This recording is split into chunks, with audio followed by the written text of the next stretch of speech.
एक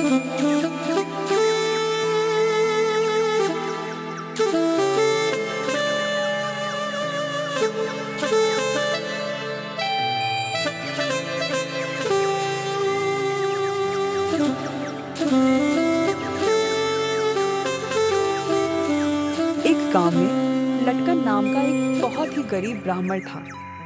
ब्राह्मण की पत्नी का स्वभाव बहुत तेज था। क्योंकि ब्राह्मण पैसा कमाकर नहीं ला पाता था, इसलिए उसकी पत्नी हमेशा उसे गालियां देती और ताने मारती थी। पत्नी की बातें सुन सुनकर एक दिन ब्राह्मण का मन बहुत दुखी हो गया। ब्राह्मण ने सोचा, मैं घर छोड़कर चला जाऊंगा। जब तक कुछ कमा कर नहीं लाऊंगा तब तक घर वापस नहीं आऊंगा। ऐसा सोचकर ब्राह्मण सुबह सुबह घर छोड़कर निकल पड़ा।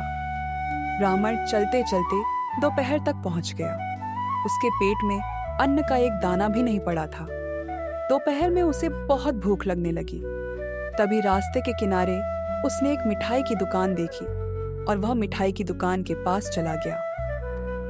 मिठाई वाला दोपहर का खाना खाकर अपने 8 साल के बेटे को दुकान पर रखवाली करने के लिए छोड़कर थोड़ी देर के लिए आराम करने चला गया था। जब ब्राह्मण दुकान के पास खड़ा था, तब लड़के ने उससे पूछा, तुम्हें क्या चाहिए? तुम्हारा नाम क्या है? मैं मिठाई खाने आया हूँ। मेरा नाम माखी है। ऐसा कहकर ब्राह्मण तुरंत मिठाई उठाकर खाने लगा। ब्राह्मण की यह हरकत देखकर लड़का जोर जोर से चिल्लाकर अपने पिता को बुलाने लगा। पिताजी, पिताजी, माखी ने मिठाई खा ली, माखी ने मिठाई खा ली। पिता तो बस अभी अभी गहरी नींद में डूबे ही थे। बेटे के बार बार चिल्लाने से परेशान होकर पिता ने नींद में ही जवाब दिया, अगर माखी ने मिठाई खा ली है तो खाने दो, तू मुझे तंग मत कर। सुना ना, अब तेरे पिता ने भी मुझे मिठाई खाने की इजाजत दे दी है। माखी ने सारी मिठाई खा ली, आप जल्दी आइए। तेरे कारण तो चैन नहीं है। अगर खा ही ली है तो खाने दे, तू कांप कांप के मत रह। लड़के ने यह बात सुनकर अपने पिता को अच्छे से समझाने के लिए अंदर गया और उसी सुरंग में ब्राह्मण ने मिठाई की दुकान की दराज में रखे पैसे देख लिए और वहां से 40 रुपए चुराकर भाग गया। लड़के ने पिता को जगाकर माखी द्वारा मिठाई खाने की बात विस्तार से बताई। जब पिता बाहर आए तो देखा कि सारी मिठाई खाई जा चुकी है। तब उन्होंने गुस्से में आकर लड़के को डांटा। इस पर लड़का बोला, मैंने तो आपको शुरू से ही कहा था कि माखी मिठाई खा रही है। आपने ही कहा था कि अगर खा रही है तो खाने दो। तूने कहा था कि मक्खी ने मिठाई खाया था, लेकिन तूने मुझे बताया क्यों नहीं कि वह आदमी ने खाया था?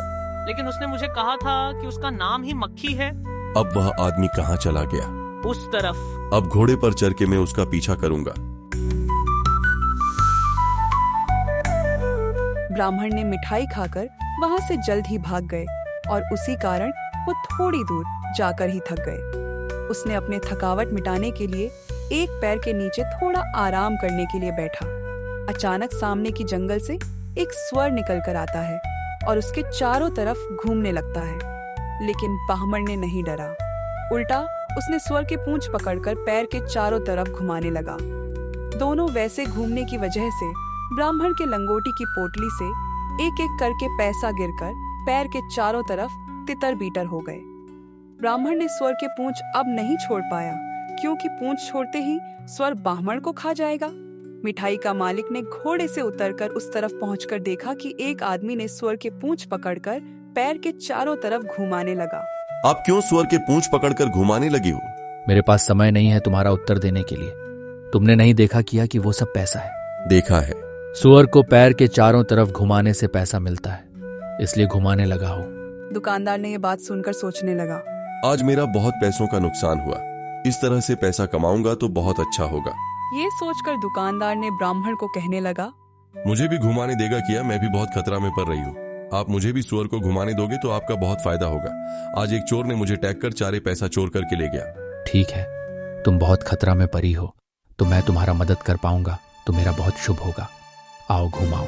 ब्राह्मण ने इस तरह से वो दुकानदार को सुअर के पूंछ पकड़ने के लिए कहा और उसको घुमाने दिया। ब्राह्मण ने दुकानदार को घुमाने देकर वहां से सुअर के पूंछ चोरकर दुकानदार की घोड़े और चारे पैसा लेकर वहां से भाग गया। दुकानदार ने सुअर के पूंछ नहीं छोड़ पाया, क्योंकि सुअर के पूंछ छोड़ देगा तो सुअर ने उसको खा जाएगा। ब्राह्मण उस घोड़े पर चढ़कर बहुत दूर तक गया और शाम को एक घर में मेहमान बनकर पहुंचा। रात को ब्राह्मण ने वहां खाना खाया और सो गया। सुबह होने से पहले बामुन ने घोड़े के मुंह के सामने घास में 10 रुपए डाल दिए, जहां उसने उसे बांधा था, और फिर सो गया। रात को अच्छी तरह सोकर घर का मालिक उठ गया। मेहमान ब्राह्मण भी उठकर जल्दी जल्दी गृहस्थ को दिखाते हुए घोड़े के मुंह के सामने घास हटाकर वह छिपाया हुआ रुपयों का सिक्का निकाल लिया। गृहस्थ ने यह देखकर हैरान होकर जब पूछा कि यह क्या बात है, तब ब्राह्मण ने कहने लगा, इस घोड़े के खाने के लिए उगने वाले घासों से रोज सुबह 10 रुपये मिलते हैं और मैं उसी से पालन पोषण करता हूँ। ब्राह्मण की बात सुनकर गृहस्थ को लालाच आया। वह ब्राह्मण से घोड़ा खरीदने के लिए बहुत कोशिश करने लगा।